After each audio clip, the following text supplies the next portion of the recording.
Danny Howling aterrorizou os Estados Unidos nas décadas de 70 a 90 e só foi pego por acaso.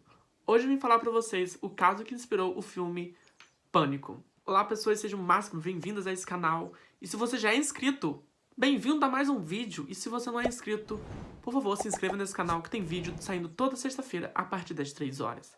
E esses vídeos sempre tem um caso de serial killer, um caso criminal, um caso de assassinato, um caso de desaparecimento, enfim, bastante coisa legal e macabra. Mas então, hoje eu vim falar o caso sobre Danny Howling, caso que inspirou o filme O Pânico, que é muito bom, assim, tudo desse filme. Mas então, chega de enrolação, chega de blá blá blá, sem mais delongas, simbora pro vídeo. Para os amantes de filme de terror, não pode faltar na sua lista de maratona toda a sequência e saga Pânico, lançada em 1996. E eu não tô falando só dos filmes dessa franquia, eu também tô falando dos filmes do Todo Mundo em Pânico, que é muito engraçado, não perde graça nunca. Essa saga principal fala sobre um assassino que matava as pessoas e se chamava Ghostface. Embora toda a saga tenha feito sucesso, pouca gente sabe que esse filme foi baseado parcialmente em um caso real. A história que esse filme foi baseada é de Danny Howling, o também conhecido como estripador de Gainesville.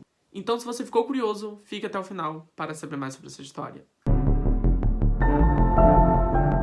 Danny Howling nasceu em Louisiana no dia 26 de maio de 1954. E como vários outros serial killers que eu já apresentei aqui no canal, esse também teve uma infância bem conturbada. Ele nasceu em uma família bem desestruturada e era filho de um veterano de guerra. E também ele sofria com abusos constantes do pai. Em seu primeiro ano de vida, ele supostamente apanhava porque ele não sabia engatinhar. Com o nascimento do seu irmão mais novo, o Kevin, a agressão que ele sofria começou a aumentar. A sua mãe, a Cláudia, também era mais uma das vítimas do pai, que embora tenha tentado se afastar muitas vezes do marido, ela nunca conseguiu definitivamente. Ela também tentou tirar a própria vida sendo hospitalizada em um hospital, e assim ela conseguiu ficar um pouco livre do seu marido, mas não durou muito. E para piorar toda essa situação, Danny repetiu um ano na escola por ter faltado demais. O futuro serial killer tentava buscar refúgio na música.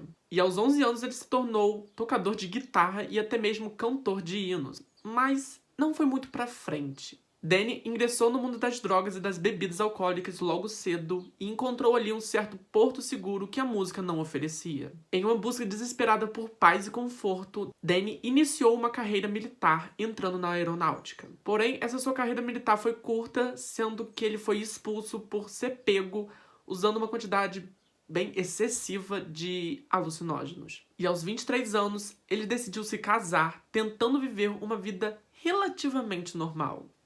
Normal, sabe?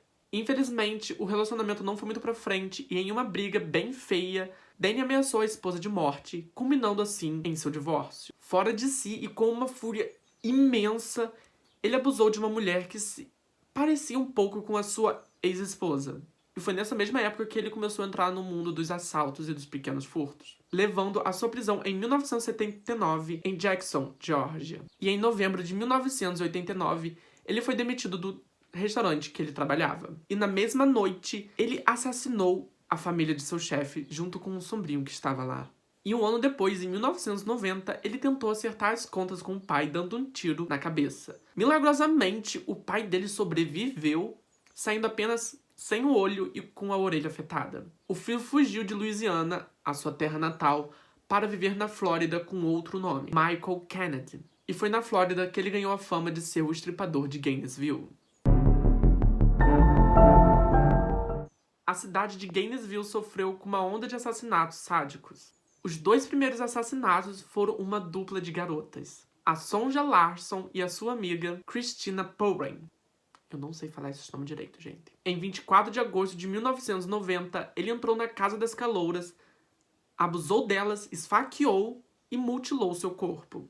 A polícia só foi acionada 2 dias depois, no dia 26 de agosto de 1990, quando os pais de Christina falaram que ela não estava atendendo os telefones e também não estava querendo abrir a porta. E chegando no local, os policiais encontraram os corpos de Sonja e de Christina. Sonja Larson estava em sua cama com algumas lesões no seu braço, mostrando que ela estava tentando se defender do agressor. E Christina estava com as mãos atadas, apresentando sinal de violência sexual. E os corpos das vítimas foram lavados com detergente no chuveiro delas. Isso tudo foi uma tentativa de eliminar possíveis vestígios de material genético. E antes mesmo que a polícia pudesse ver toda aquela cena do crime, ela foi acionada novamente com a ocorrência de uma outra garota que tinha sumido. Krista Hoyt, de apenas 18 anos, foi morta um dia depois dos assassinatos de Sonja e Cristina. Em seu apartamento, ela foi encontrada decapitada e sem os mamilos, e com o corpo aberto do tórax ao público. A cabeça decapitada foi encontrada em uma prateleira, olhando o seu corpo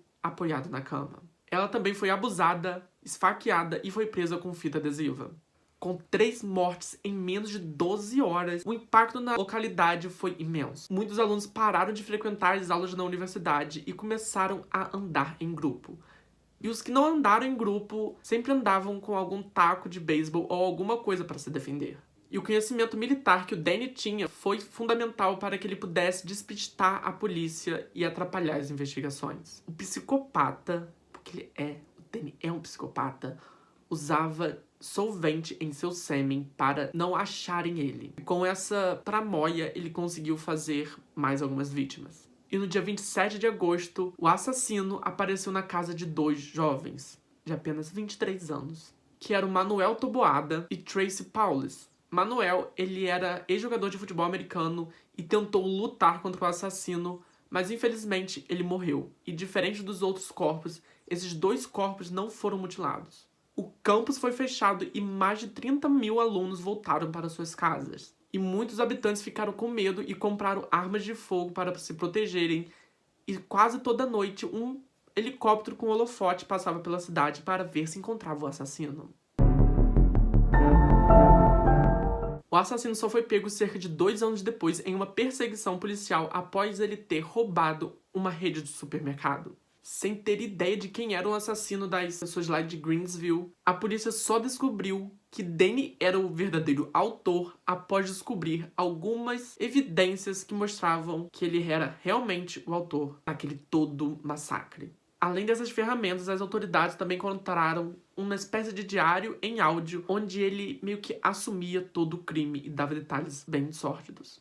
Danny foi a julgamento em 1994. Ele se declarou culpado de todas aquelas mortes e ele disse que queria ser famoso como Ted Bundy. Ele foi sentenciado à morte e só foi executado em 2006, no estado da Flórida, com uma injeção letal. E enquanto ele caminhava para a morte, ele começou a cantar uma espécie de louvor. E continuou cantando e olhando para a mãe de uma dessas vítimas bem friamente. Mas então é esse o vídeo, espero que vocês tenham gostado. Se gostaram, não esqueça de se inscrever aqui no canal, deixar o seu like e compartilhar para os seus amigos. E até semana que vem com mais um vídeo sobre caso criminal. Tchau, tchau!